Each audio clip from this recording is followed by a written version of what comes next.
Friends, IPL 2026 సీజన్‌లో చెన్నై జట్టయితే ఖాతా తెరిచింది. ఢిల్లీ అలాగే చెన్నై జట్ల మధ్య శనివారం నాటి సెకండ్ మ్యాచ్‌లో మనం చూసినట్టయితే అద్భుతమైన సెంచరీతో సంజు శాంసన్ దుమ్ము రేపుకొట్టాడు. అయితే ఇక ఈ సీజన్‌లోనే చెన్నై జట్టుకి ఇప్పటి వరకు అసలు గెలిపే రాలేదు. 3 వరుసగా పరాజయాలు. కానీ ఈసారి మాత్రం ఏకంగా 23 పరుగుల తేడాతో గెలిచింది.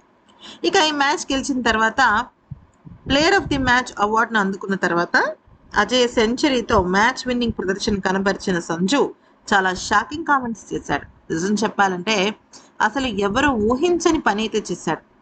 ఈ సందర్భంగా తను మాట్లాడుతూ, ఈ అవార్డు నాకు చాలా ప్రత్యేకం.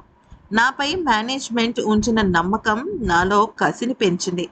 అదృష్టవశాత్తు ఈ రోజంతా అనుకున్నట్లుగా సాగింది. ఇక్కడ ఉన్న వ్యక్తులు చాలా మంచివారు. అందుకే ఇది వేరే ఫ్రాంచైజీ అని నేను ఎప్పుడూ అనుకోలేదు, అనుకోబోను కూడా.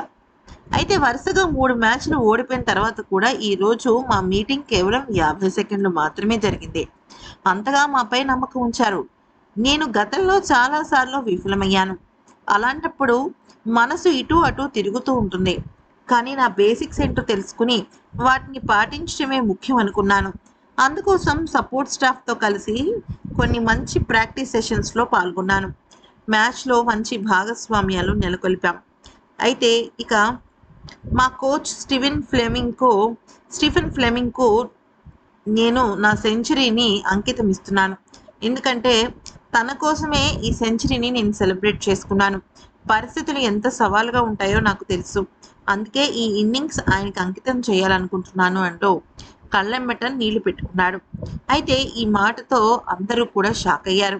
సాధారణంగా అవార్డులు అనేవి ఆ జట్టు సీనియర్ ఆటగాడు ధోనికో లేదా తన భార్యకో లేకపోతే ఇంకెవరికైనా ఇస్తూ ఉంటారు, ఒక ఆటగాడికో అలా. కానీ ఫర్ ద ఫస్ట్ టైం కోచ్కి ఈ అవార్డు ఇవ్వటం అనేది సంజు గొప్పతనం అనే చెప్పచ్చు.